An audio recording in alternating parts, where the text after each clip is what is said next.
할렐루야. 다시 한번 할렐루야. 예, 만나서 반갑습니다. 저는 초청받아 온 목사가 아니라 그냥 갈 테니까 자리 비워놓으라고 온 그런 목사입니다. 개척교회 시작하면서 같이 예배드릴 교인이 없다 보니까 오늘까지 5교회 예배를 참석하고 또 말씀을 나누고 있습니다. 가는 교회마다 색다름이 있고 또 나름의 은혜가 있는데 베드로교회 와서 예배드리고 또 찬양 듣는데 가장 은혜스럽고 가장 준비된 귀한 예배인 같아서 너무나 은혜가 됩니다. 여러분 남의 얘기로 지금 듣고 계시나 보죠? 아멘. 예, 이런 얘기는 사실 가는 데마다 합니다. 아니에요, 정말이에요. 귀한 예배 말씀 맞습니다. 성교학교 어제 저도 다녀와서 찬양을 함께 나누는 것도 귀한 찬양 함께 들었는데 왜 배구 대회 하신 분들은 특별 찬송을 안 하시는지 모르겠습니다.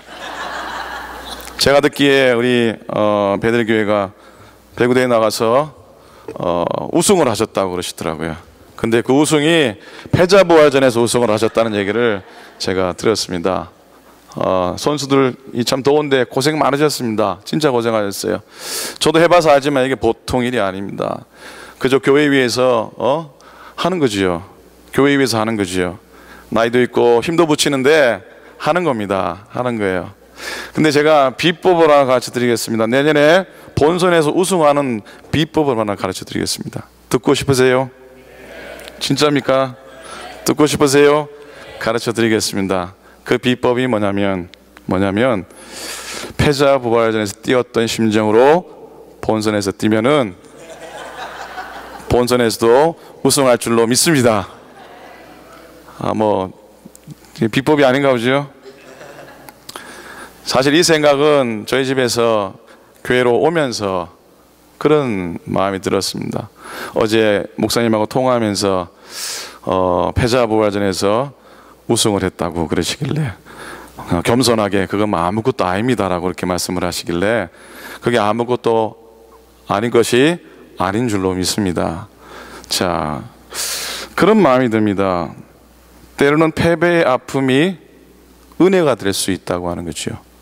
여러분, 패배자의 심정으로 패배했기 때문에 패자부활전에서 뭘 다해서 목숨을 다해서 그리고 정말 죽기 살기로 했기 때문에 패자부활전에서 우승한 건 아닙니까? 제 말이 틀렸나요? 기면 기고 아니면 아니고요. 그랬을 것 같아요. 그렇기 때문에 져서 갖는 아픔, 패배의 아픔이 때로는 우리에게 은혜라는 사실을 잊지 않았으면 좋겠습니다. 야곱이 자기의 집을 떠나서 하란을 향해 가게 됩니다. 자, 그동안 그럭저럭 살아왔고요. 또 그런 대로 잘 돼 나가는 것처럼 보였습니다. 그런데 급기야 아버지와 형을 속이고 집을 떠나갑니다. 온 가족이 부서지는 고통을 당하게 됩니다. 안전지대로부터 야곱이 떠나게 되는 것이죠. 컴포트 존에서 이 야곱이 떠나게 됩니다. 어찌 보면 이 모든 것은 이 야곱이 가졌던 간교함, 교활함, 속임수 때문에 일어난 일이기 때문에 누구도 탓할 수 없는 일입니다. 누구도 탓할 수가 없어요. 이제 그가 그 두려움과 외로움 속에서 고난의 첫날 밤을 지내게 됩니다. 근데 그곳에 하나님이 임하시게 됩니다. 거기서 누가 임하신다고요? 누가 임하셨다고요? 하나님이 임하셨습니다. 그리고 사다리 위에 계시는 하나님을 만나게 됩니다. 온 천사와 함께 하나님께서 망가진 야곱을 주목하십니다. 무너진 야곱을 주목하십니다. 아프고 상한 야곱을 다시 오르만지시기 시작하셨던 겁니다. 여러분, 조각가의 손은 터프합니다. 저는 조각을 해보지도 않았고 조각가의 손이 어떤지 모르지만은 조각가의 손이 부드럽거나 그렇지는 않을 거라는 생각 해보게 됩니다. 망치를 들고 돌을 부수는 작업을 하지 않습니까? 하나님 때때로 그렇게 하십니다. 하나님 때때로를 부수세요. 근데 그게 은혜라고 하는 사실입니다. 우리를 부수는 하나님의 목적이 있기 때문입니다. 하나님은 우리를 부수셔서 당신의 형상으로 만드시고 회복시키시기를 원하시는 겁니다. 이게 한량없는 은혜인 줄로 믿습니다. 고통 중에 울부짖지만 패배자의 아픔을 가지고 있지만은 이것도 은혜입니다. 그래서 이 은혜를 터프한 은혜라고. 무슨 은혜요? 터프한 은혜라고 하는 것이죠. 야곱이 컴포트 존, 안전지대를 떠나게 됩니다. 하나님이 그곳에서 안전지대에 있었던 야곱을 완전히 부수십니다. 그리고 새롭게 빚어 나가기 시작하십니다. 어디서 어떻게 살아야 할지도 모르고 정말로 막막하게 떠나는 이 야곱의 삶의 현장에서 하나님은 그를 부수어버리기 시작합니다. 그런데 부수어지는 그 장소가 바로 새롭게 시작하는 장소가 되었다고 하는 사실이지요. 결국 야곱은 이스라엘이 됩니다. 결국 이스라엘이 됩니다. 하나님의 터프한 은혜입니다. 자, 여러분, 열매가 중요합니까? 뿌리가 중요합니까? 라고 질문을 드리면은 다들 갑자기 헷갈리기 시작합니다. 열매가 중요하지? 뿌리도 중요하지? 제 질문이 틀렸습니다. 이렇게 묻겠습니다. 열매가 먼저입니까? 뿌리가 먼저입니까? 예, 아침에 아직 이르셔서 마음이 아무 생각이 없으십니까? 다시 물을게요. 열매가 먼저입니까? 뿌리가 먼저입니까? 뿌리가 먼저죠. 뿌리가 먼저입니다. 성경 말씀에 이런 말씀이 있지 않습니까? 골로새서 2장에 보니까 그러므로 너희가 그리스도 예수를 주로 받았으니 그 안에서 행하되 그 안에서 뿌리를 박으며 세움을 받아 교훈을 받은 대로 믿음에 굳게 서서 감사함을 넘치게 하라 그랬어요. 예수를 주로 받았으면 이제 그 안에 뿌리를 깊이 박으라고 말씀을 하시고 있습니다. 근데 뿌리를 내려서 깊이 내려지는 그런 장소와 그런 삶의 형편 속에 좋은 일만, 감사한 일만, 이상적인 조건만 있는 것이 아니라는 거지요. 때로는 영적인 가뭄도 필요하고 때로는 비바람도 필요합니다. 하나님의 터프한 은혜를 이상한 것으로 여기지 않기를 간절히 부탁을 드립니다. 하나님은 우리를 정말 부드러운 은혜의 손길로 우리를 깎으시고 다듬으시는 것이 아니라 하나님은 우리를 터프한 은혜, 거칠은 은혜로 우리를 빚으시고 만드시는 줄로 믿습니다. 서울이 아닌 한국의 경상도 거창에 가면 거창 고등학교가 있는 거 잘 아실 겁니다. 이 학교에 관한 일화들은 참 많이 알려져 있는데 그 중에서 학교를 졸업하고 이제 대학을 졸업하고 세상에 나와서 직업을 선택할 때 그 직업에 대한 교육을 실시할 때 이 거창 고등학교에서 10가지 이 계명을 가르쳐 준다고 합니다. 아시는 분 계실 겁니다. 첫 번째는 이겁니다. 첫 번째는 월급이 좋은 곳으로 가라. 어디로 가라고요? 예, 저 같으면 안 갑니다. 월급이 좋은 곳으로 가라. 둘째, 내가 원하는 것이 아니라 나를 필요로 하는 것을 선택하라. 셋째, 승진의 기회가 전혀 없는 곳을 선택하라. 네 번째, 모든 조건이 갖추어진 것은 피하고 처음부터 시작해야 하는 황무지를 선택하라. 다섯 번째, 앞다투어 모여드는 곳은 절대 가지 말라. 아무도 가지 않는 곳으로 가라. 여섯 번째, 장래성이 전혀 없다고 생각되는 곳으로 가라. 일곱 번째, 사회적 존경 같은 것은 바라볼 수 없는 곳으로 가라. 여덟 번째, 한가운데가 아닌 가장자리로 가라. 아홉 번째, 이건 잘 들으셔야 됩니다. 부모나 아내가 약혼자가 결사 반대하는 곳으로 가면 틀림없다. 의심치 말고 가라. 열 번째, 왕관이 아니라 단두대가 기다리고 있는 곳으로 가라. 이 얘기는 거창고등학교 졸업생 학생들한테만 주는 말씀이 아니라 오늘 살아가는 우리에게 똑같이, 오늘을 섬기는 이 땅의 교회들에게 똑같이 주는 말씀인 줄로 믿습니다. 하나님은 우리를 오히려 터프한 은혜로 깎으십니다. 근데 그 터프한 그레이스가 어느 순간 우리 마음속에 어메이징 그레이스로, 정말 놀라운 하나님의 은혜로 다가오는 그 순간이 있기를 간절히 부탁을 드립니다. 하나님 신뢰하고 그분이 이루시고자 하는 것을 믿음의 눈으로 바라볼 수 있기를 소망합니다. 나의 가는 길을 오직 그가 아시나니 그가 나를 단련하신 후에 뭐와 같이 나오리라? 정금같이 나오리라 그랬습니다. 한번 따라 하시겠습니까? 정금같이 나오리라. 개역개정에는 순금같이 나오리라 그랬어요. 순금이 좋으세요? 정금이 좋으세요? 예, 저는 다 좋습니다. 정금이든 순금이든 정말 귀하게 사용하시겠다고 하는 말씀이지요. 야곱은 누구보다도 멋진 인생, 행복한 삶을 꿈꾸었던 그런 사람입니다. 그래서 자기에게 복이 될 만한 일이라면 서슴지 않고 수단과 방법을 가리지 않았던 그런 사람들입니다. 그게 행복에 이르는 길인 줄 알았습니다. 그도 나름대로 하나님 열심히 따르고 열심히 하나님 섬겼던 그런 야곱 아닙니까? 근데 그가 하나님을 인격적으로 만났기 때문에 따른 것이 아니라 전적으로 하나님께로부터 오는 축복, 하나님이 주시는 축복 때문에 따랐던 것이죠. 그런데 야곱이 오늘 차가운 돌을 베개 삼아서 잠을 청하지 않을 수 없는 상황에 이르게 됩니다. 행복에 이르는 길인 줄 알았는데 고난과 시련과 아픔에 이르는 길이 된 것이죠. 전혀 예상하지 못했던, 그의 인생 가운데 전혀 생각하지 못했던 자리에 처하게 됩니다. 하지만 그게 우연일까요? 아니죠.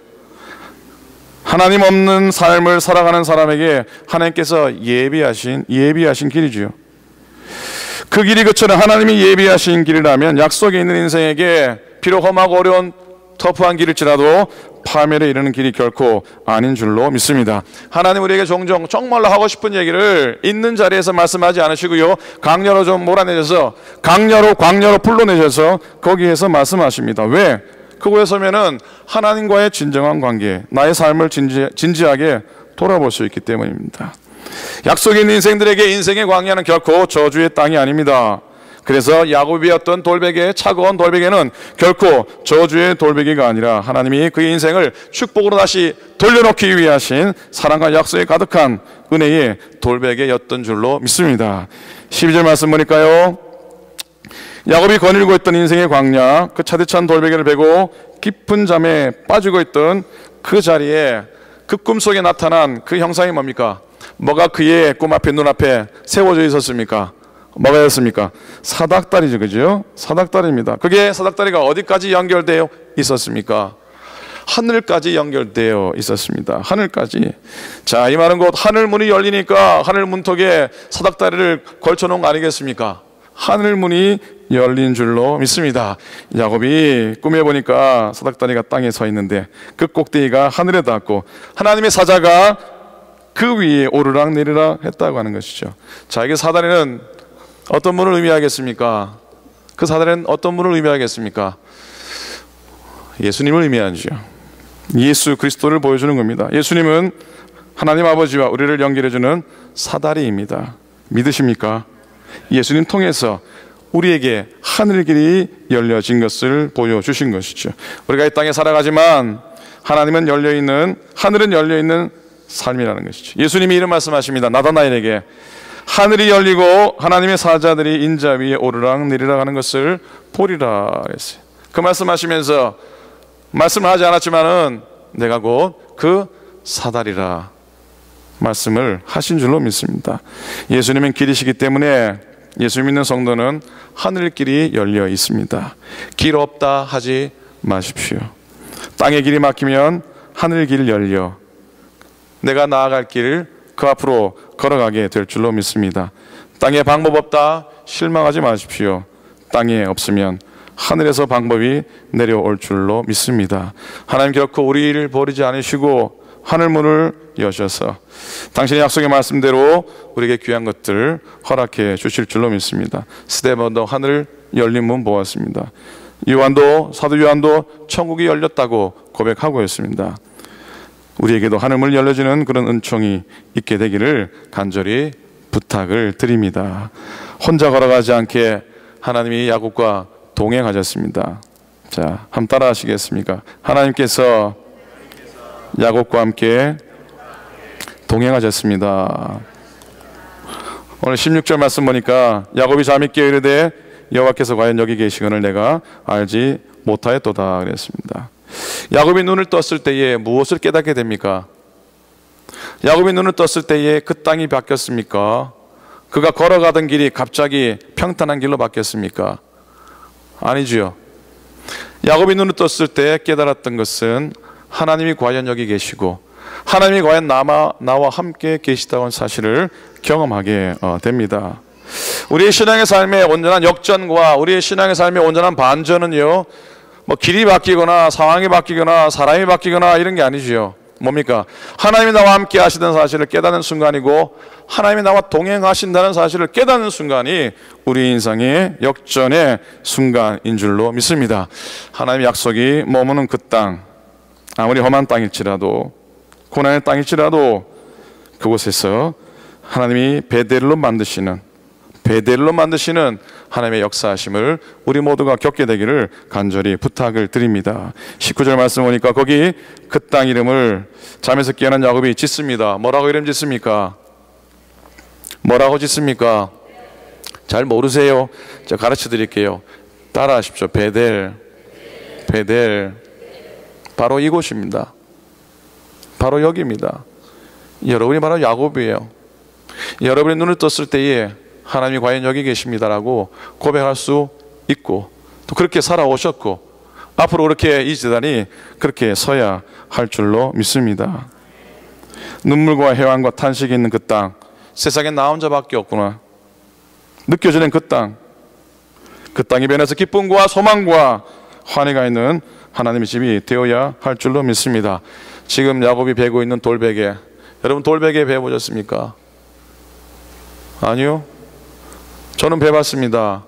저희 교회 장로님이 어느 날 목사님 베개를 하나 주셨는데 보니까 안에 돌멩이를 넣어서 베개를 만들어 주셨습니다. 맥반석이라 그러나요? 맥반석을 넣어서 목사님 이거 베면은 진짜로 좋습니다라고 했는데 하루 저녁 베보고는 도저히 벨 수 없어서 제 머리밭에 그 베개를 세워놓고 잡니다.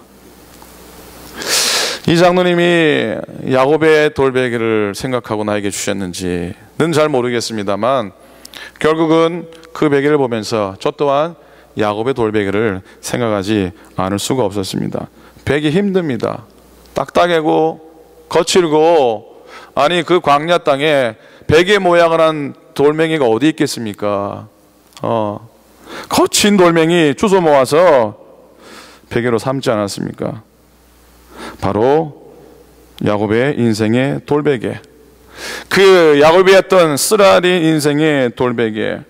그러나 그 베개 속에 담긴 하나님의 뜻을 우리가 이해할 수 있다면 오늘도 우리 은혜 가운데 우리 인생 가운데 승리하며 살아가는 귀한 시간이 될 줄로 믿습니다. 하나님이 함께 하시는 것을 야곱이 깨닫게 된 거죠. 여러분, 하나님이 함께 하심을 깨닫는다면 하지 못할 일이 없고 가지 못할 곳이 없는 줄로 믿습니다. 아멘. 아프면 사명이라고 합니다. 아프면 뭐라고요? 아프면 사명이라고 합니다. 제가 개척을 나오기 직전에 선배님의 글을 읽다가 축복과 사명의 차이라고 하는 글을 읽게 되었습니다. 이 제목이 뭔가 축복과 사명이 똑같은 얘기인가 아니면 축복과 사명이 뭐란 얘기인가 읽으면서 깨달을 수가 있었습니다. 우리에게 축복이 중요한 것이 아니라 축복 넘어있는 사명을 발견하라는 그런 글이었습니다. 너무 감동적으로 제가 읽었습니다. 모야 병을 앓고 있는 모야 병이 잘 뭔지 모르겠지만 아마 치명적인 병인 것 같아요. 모야 병을 앓고 있는 15세 소녀의 투병기를 지켜보다가 울었다. 문득 건강한 것은 축복이 아니라 거룩한 부담이다. 사명임을 깨닫는다. 곰팡이 냄새나는 지하교회, 서너만 교인이 전부인 새방에서 월세 내는 나를 두려워하는 미자리 교회가 존재하는 한 더 이상 예쁜 건물은 축복이 아니다. 부담이며 사명이다. 뼈까지 달라붙는 새꼬챙이 같이 마른 몸을 하고 목마른 눈초리로 쳐다보는 아프리카 검은 대륙에 저 어린 것들이 있는 한 하루 세끼 따박따박 먹는 것은 더 이상 복이 아니다. 부끄러움이다. 잘 먹게 해주셔서 감사하다고 기도할 일이 아니다. 잘 먹게 되어 죄송하다고, 우리만 잘 먹는 게 못내 죄송하다고, 내가 가진 걸 나눌 수 있는 용기를 달라고 기도해야 한다. 평생 한 번도 설교 요청 받지 못하고 부흥회 한 번 해보지 못한 동력자가 있는 한 더 이상 부흥회를 인도하는 것은 자랑이 아니다. 두려움이다. 빚지고 살아왔다. 이 빚을 갚기 위해 뼈를 깎아 보석을 만들고 훈련과 성실로 내 영혼을 맑게 헹궈야 한다. 사랑하는 이를 잃고 가슴 아파 울고 있는 교우가 있는 한 더 이상 내 자식이 건강하게 자라는 게 복이 아니다. 남들보다 앞서고 칭찬거리가 많은 게 자랑이 아니다. 입 다물고 겸손히 그분의 은혜를 기억해야 할 일이다. 아프면 뭐라고요? 아프면 사명입니다. 지난 사순절 참 이 간증을 하도 많이 해서 외우시는 분도 있을 것 같아요. 지난 사순절날 연애 개척을 하는 감사님부터 전화를 받았습니다. 만나자. 만나면 무슨 얘기할지를 저는 너무나 잘 알고 있었습니다. 개척교회를 계획하고 있었기 때문에, 개척할 목사를 찾고 있었기 때문에, 만나면 무슨 얘기할지를 너무나 잘 알고 있었기 때문에 만나기 전에 사전에 치밀한 준비를 하고 나갔습니다. 개척을 할 수 없는 10가지 이유를 정리해서 나아갔습니다. 무슨 이유요? 개척할 수 없는 10가지 이유, 별난 이유가 다 있습니다. 제가 친구 목사들 연락해가지고 코치를 받아가면서 정리해 갔습니다. 감사의 마음을 이렇게 불편하지 않게 하면서 이렇게 내 뜻을 관철할 수 있는 여러 가지 이유를 가지고 나아갔습니다. 여러분, 감리교 연합감리교회 목사의 파송을 논의하는 기간은 사순절 기간입니다. 참 절묘한 기간입니다. 이 감사님들이 얼마나 머리가 좋은지, 목사들이 강단에서 십자가 설교할 때에 파송해가지고 당신 저리 가시오, 당신 저기 가시오 라고 하는 기간하고 똑같은 그런 기간입니다. 그때도 사순절 기간이었죠. 감사님 만났습니다. 만나서 이제 개척을 하는데 정 목사가 했으면 좋겠습니다. 제가 못한다 그랬습니다. 한 번 하면 됐지 2번은 못합니다. 그리고 14년 전 이야기입니다. 지금은 그럴 나이도 되지 않고 그럴 건강도 되지 않고, 머리를 보십시오. 14년 목회하다가 죄다 빠졌는데 또 빠져야 됩니까? 마누라 고생 더 이상 못 시키겠고, 애들 여러 가지 이유를 이렇게 얘기했지만 일어서면서는 그냥 단박에 거절할 수 없어서 한 이틀만 말미를 주시면 그때 다시 전화드리겠습니다 이렇게 하고 돌아섰습니다. 여러분, 운명을 결정짓는 결정할 때는 절대 돌아설 때에 매몰차게 돌아서시기 바랍니다. 절대로 뭐 이틀 말미 이런 거 하시면 인생이 바뀝니다. 돌아오는 길에 참 눈물이 많이 나더군요. 오기 전에 감사님 만나러 오는 차 안에서 전화 한 통화 받았습니다. 전화 한 통화는 여러분 모르시는 분이 많으시겠지만은 이찬수 목사님이라고 미국교회 오래 목회하셨던, 상한교회에서도 또 세크라멘토에서도 한국교회를 하셨던 이찬수 목사님이 교통사고로 몇 주 동안 사경을 헤매시다가 돌아가셨습니다라는 전화를 제가 오는 중에 받게 됩니다. 그리고 그날 오는 길에 얼마나 세크라멘토 비가 많이 왔던지요. 여러분, 인생의 중요한 결정은 비 오는 날 하지 마시기를 꼭 부탁을 드립니다. 비가 얼마나 많이 오든지요. 돌아오는 길까지 비가 오고 이찬수 목사님 운명하셨다는 소식, 그렇게 연세 많지 않고 고생하셨던 목사님인데 인생 한 번 살지 2번 사나, 더 귀하고 더 복되게 살아갈 수 있지 않을까. 그러며 운전대를 잡고 돌아오는데 하늘에서 내리는 비처럼 그렇게 눈물이 많이 나서 운전을 할 수가 없었습니다. 근데 흐르는 눈물 사이로 비춰지는 모습이 14년 전에 개척교회, 좋은 교회를 시작했던 그런 모습들이 떠오르기 시작하고 하더니 급기야 내가 새로 개척을 한다면 일어날 수도 있을 것 같은 그런 상황들이 눈물에 비춰지기 시작했습니다. 그러면서 누군가는 해야 되는데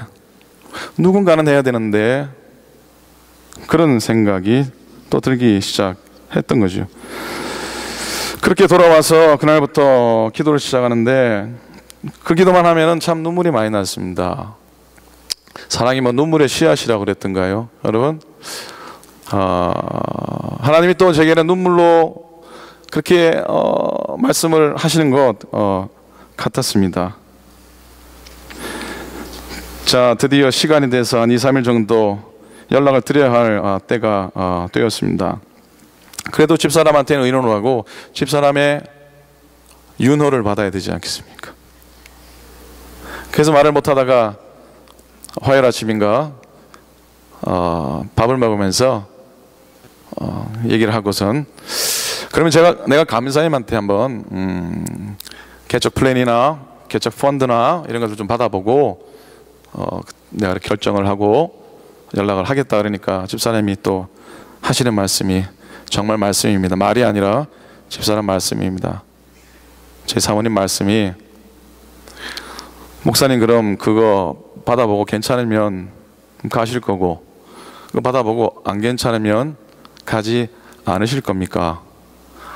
안 보고 가야지 그게 가는 거지 라고 말씀을 하시길래 저는 한 말씀도 드리지 못했습니다. 이런 말이 있습니다. 목회자가 목회에 성공하려면 사모님 말씀을 하나님 말씀으로 듣고 목회하면 절대로 목회에 실패하지 않는다라고 하는 말씀이 있습니다. 그래서 저희 사모님 말씀에 순종하는 마음으로 그 다음날 아침 새벽기도 끝나자마자 그 자리에서 I'm ready to go, 갈 준비가 됐습니다 연락을 드리고 제가 여기에 서 있게 된 겁니다.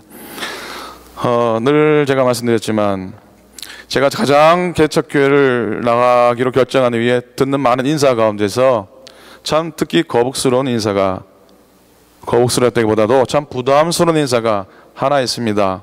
그 인사가 뭐냐면 목사님 잘하실 겁니다 라고 하는 인사입니다. 저를 격려하기 위해서 하시는 인사인지 너무나 잘하고 있습니다.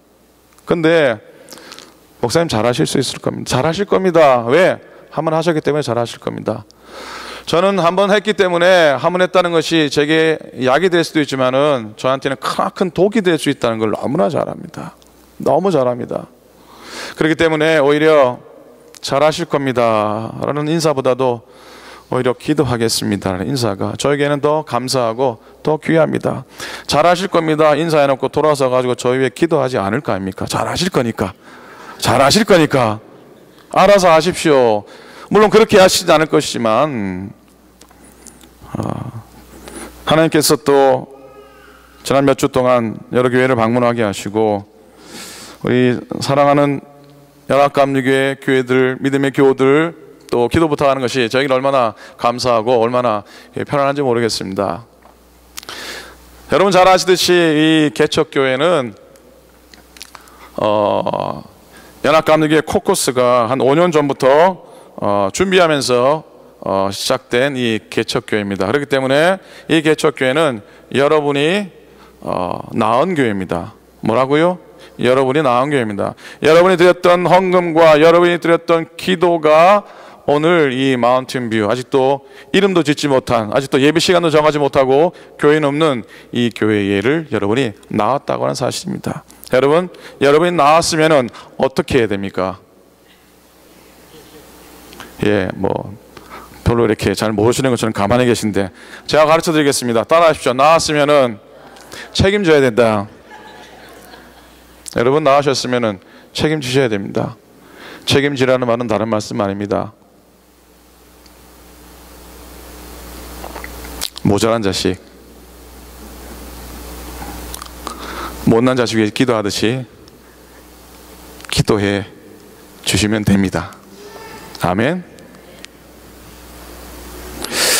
제가 좋은 교회를 떠나면서 마지막 설교할 때에 첫 주 설교를 좀 찾아봤습니다.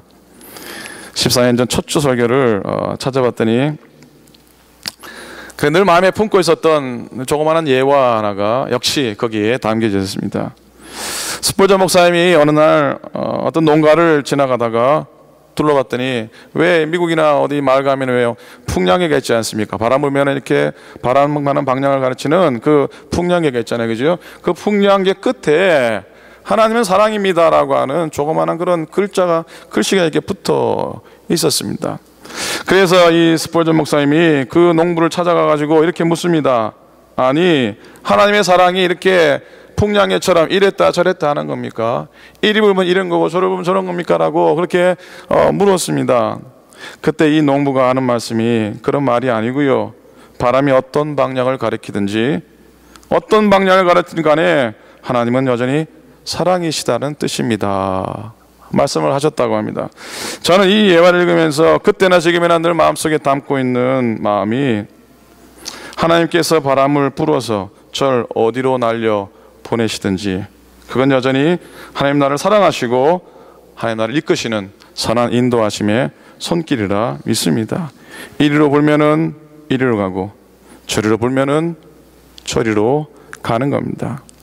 저희 신학교 때 부름받은 나선의 몸 어디든지 가오리다. 이건 입학식 때 부르는 노래, 그리고 졸업식 때 부르는 찬송입니다.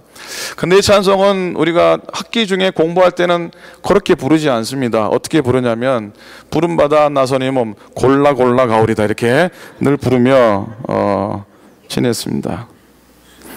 부름받아 나선의 몸 골라 골라 가오리다. 근데 그 결단 앞에 서면은 절대로 골라 골라 갈 수 없는 상황 가운데 이르게 되지요. 감사의 말씀을 듣고 결정을 내리는 그 시간 속에 제가 얼마나 많은 생각했겠습니까? 사순절입니다. 십자가 시리즈 1, 2, 3, 4, 5 십자가의 말씀만 전했던 거 아닙니까? 그러면서 결정을 하는 순간에 제 마음속에 가장 마음에 남았던 새벽기도 때 전했던 말씀이 루스의 이야기입니다. 망한 시어머니 나오미가 오르바와 루스를 불러놓고 네가 갈 길 찾아가라 그러죠. 그때 오르바는 어떻게 합니까? 자기가 갈 길 찾아갑니다. 그러나 망한 며느리, 역시 망한 며느리 루스는 망한 시어머니 찾아갑니다. 근데 그녀가 하나님 바라보고 결국 간 거죠. 하나님 예수님의 족보에 들어가는 믿음의 어머니가 되지 않습니까? 그때 제가 교우들이 했던 말씀이 뭐냐면, 여러분 망하려면은 완전히 망하십시오. 뭐라고요? 망하려면은 폭삭 망하십시오. 우리 인생의 문제는 폭삭 망한 게 문제가 아니라 그래도 뭔가 좀 있는 게 우리 인생의 문제가 진짜 거기 있습니다. 자존심도 물질도 조금 있다고 생각하는 것이 우리 인생의 문제입니다 라고 얘기했던 그 말씀을 하면서, 망하려면 완전히 망하라 해놓고 자기는 나는 좋은 데 찾아가고 괜찮은데 찾아갈 수 없었던 거죠. 십자가 얘기하면서 십자가 위에는 역전이 없었습니다. 여러분, 십자가 위에서는 절대로 아무런 역전도 일어나지 않았습니다. 꿈꾸지 마십시오. 역전 없습니다. 인생의 역전 없습니다. 십자가에서 내려올 수 있는 유일한 방법은 딱 한 가지가 있습니다. 그건 죽어야 내려올 수 있습니다. 얘기했던 목사가 결정적인 순간에 개척교회를 선택하지 않을 수가 없었죠. 여러분, 평소에 말씀을 잘 하셔야 됩니다. 어떻게 해요? 평소에 말씀을 잘 하셔야 됩니다. 책임질 말씀만 하셔야 됩니다. 부족하지만 오늘 섰습니다. 아직 더 좋은 교회가 입에 붙어서 죄송한데, 좋은 교회가 아니라 새로운 개척교회가 시작이 됩니다. 여러분의 눈물과 여러분의 기도로 시작됩니다. 하나를 얻으면 전부를 얻는다는 마음으로 시작하기 원합니다. 하나님이 함께 하시면 못할 일이 없고 못 갈 길이 없다는 심정으로 나아가게 됩니다. 너는 두려워 말라. 내가 너를 구속하였고 내가 너를 지명하여 불렀나니 너는 내 것이라. 계속 이어지죠. 내가 물 가운데로 지날 때에 내가 함께 할 것이라. 강을 건널 때에 물이 너를 침몰치 못할 것이며 내가 불 가운데로 행할 때에 타지도 않을 것이요 불꽃이 나를 사르지도 못하리라. 아멘. 아멘.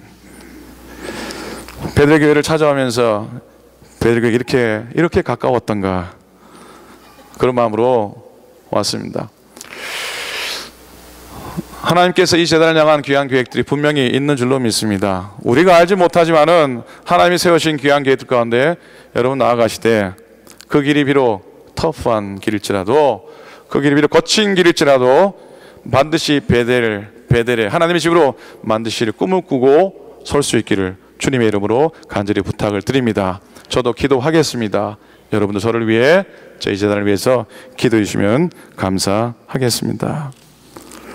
어제 성교학교 떠나오면서 오늘 특송하신 분들이 목사님도 특송을 같이 했으면 좋겠습니다. 솔로 해주시죠, 앞부분. 그러길래 제가 그랬습니다. 그건 베들레교회 찾아오는 옵션 중에는 없는 겁니다 라고 해서 거절을 했습니다. 근데 오면서 스마트폰으로 찬양을 듣는데 어제 그렇게 얘기한 게 마음이 아파서, 아프면 뭐라고요? 아프면 사명입니다. 아프면 사명이에요. 그래서 오늘 아침에 오면서 들었던 찬양을 한번 같이 했으면 좋겠는데 여러분 모르실 겁니다. 모를 때는 어떡합니까? 모를 때는 따라 하시면 됩니다. 겸손이라는 찬송입니다.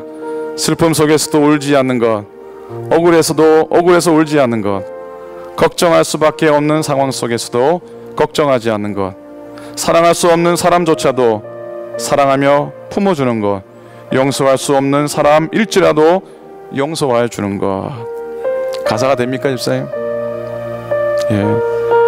어떠한 자기 주장도 버리고 오직 모든 것을 주님 뜻에 맡기며 내가 강한 것이 아니라 주가 강함을 보여줌이 진정한 겸손. 제가 가장 듣기 부담스러웠던 인사가 뭐라 그랬습니까? 잘하실 겁니다. 저는 잘 못할 겁니다. 아멘. 하나님만 하실 줄로 믿습니다. 어떠한 자기 주장도 버리고 오직 모든 것을 주님 뜻에 맡기며 내가 강한 것이 아니라 주가 강함을 보여줌이 진정한 겸손이라. 겸손함으로 설 수 있기 바라고, 오늘 말씀 가운데 혹시 마음에 품고 이 찬양 함께 부르면서 아프면 사명이다, 아프면 감당해야 됩니다, 아프면 달려가셔야 됩니다, 아프면 짐 싸야 됩니다, 그런 마음으로 찬양하기 원합니다. 슬픔 속에서도 울지 않는 것, 억울해서 울지 않는 것, 걱정할 수밖에 없는 상황 속에도 걱정하지 않는 것, 사랑할 수 없는 사람조차도 사랑하며 품어주는 것, 용서할 수 없는 사람일지라도 용서하여 주는 것, 어떠한 자기 주장도 버리고 오직 모든 것을 주님 뜻에 맡기며 내가 강한 것이 아니라 주가 강함을 보여줌이 진정한 겸손. 우리 1절 같이 했으면 좋겠습니다. 슬픔 속에서도 울지 않는 것, 억울해서 울지 않는 것, 억울해서 울지 않는 것, 걱정할 수밖에 없는 상황 속에도 걱정하지 않는 것, 걱정하지 않는 것, 사랑할 수 없는 사람조차도 사랑하며 품어주는 것, 사랑하며 품어주는 것, 용서할 수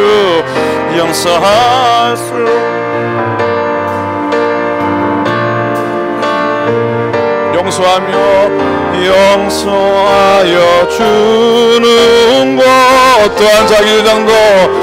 어떠한 자기 주장도 버리고 오직 모든 것을 주님 뜻에 맡기며 내가 강한 것이 아니라 주가 강함을 보여줌이 진정한 겸손. 2절입니다. 참을 수 없어도 화내지 않고 끝까지 인내하는 것, 끝까지 인내하는 것,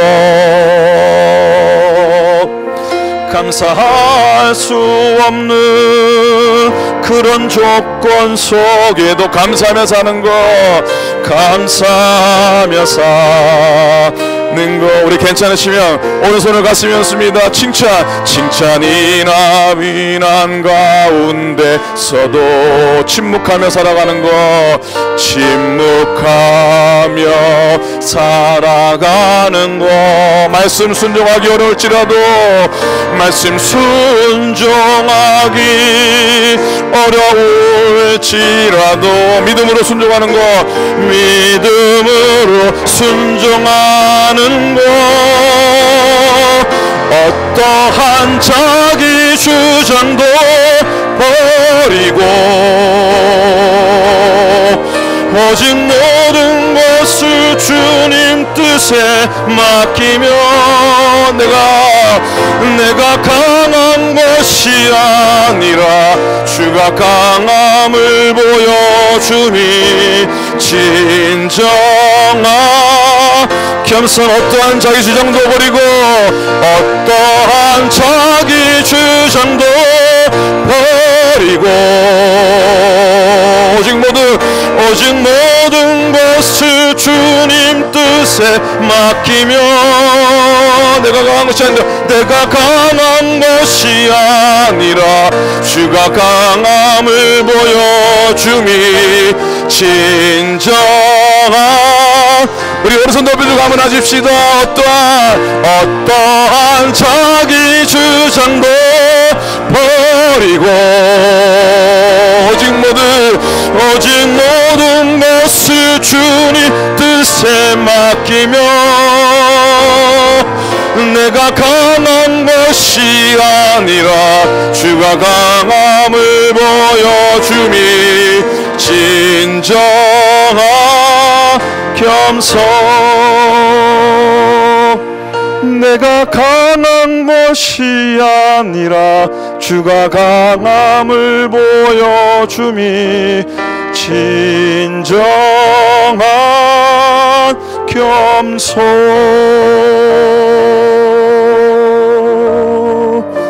하나님 고맙습니다. 감사합니다. 자, 이 시간 한번 한 30초 정도만 오늘 말씀 묵상하면서 작은 소리로 한번 함께 기도했으면 좋겠습니다. 어려운 길 가라 할 때 내가 갈 수 있는지, 하나님 부르실 때 순종할 수 있는지, 또 하나는 정말로 베들의 돌베개가 저주가 아니라 심판이 아니라 고난이 아니라 복이 되게 하시고 사명이 되게 하도록 함께 한번 통성으로 기도하시겠습니다. 하나님 아버지 감사합니다. 귀한 말씀들, 귀한 교법들, 귀한 결단들, 귀한 순종의 마음을 가지고 달려갈 수 있도록 도와주시옵기를 간절히 빌고 원합니다. 하나님 앞 두려움 말라 하시고 구속했다 했으니 그 말씀 따라 그 순으로 달려간 자 될 수 있도록 인도하여 주시옵소서. 이 재단을 축복하시고 베들 재단 위에 하나님을 누르는 충으로 복으로 넘치도록 채워 주시옵소서. 마음 열고 우리 심령을 열고 하나님을 여는 축복이 있게 도와주시옵시고 베들의 사단이 정말 하나님의 축복에 사단이 될 수 있도록 인도하여 주시옵시고 주님 만나는 우리 인생의 사단이 될 수 있도록 하나님께서 인도하여 주시옵소서. 감사합니다. 이 일을 축복하소서. 이 재단을 축복하시고 성경 모든 종들을 축복하여 주시옵소서. 감사합니다. 하나님 고맙습니다. 베들의 돌베개, 아픔이나 하나님 고통이나 환난이 아니라 하나님의 사랑과 하나님의 축복의 돌베개, 그 돌베개 신앙으로 달려가는 귀한 재단, 베들의 재단, 베들의 성도를 될 수 있도록 역사하시고 인도하여 주시옵소서. 감사드립니다. 우리 주님 예수님 이름으로 간절히 기도드립니다. 아멘. 아멘.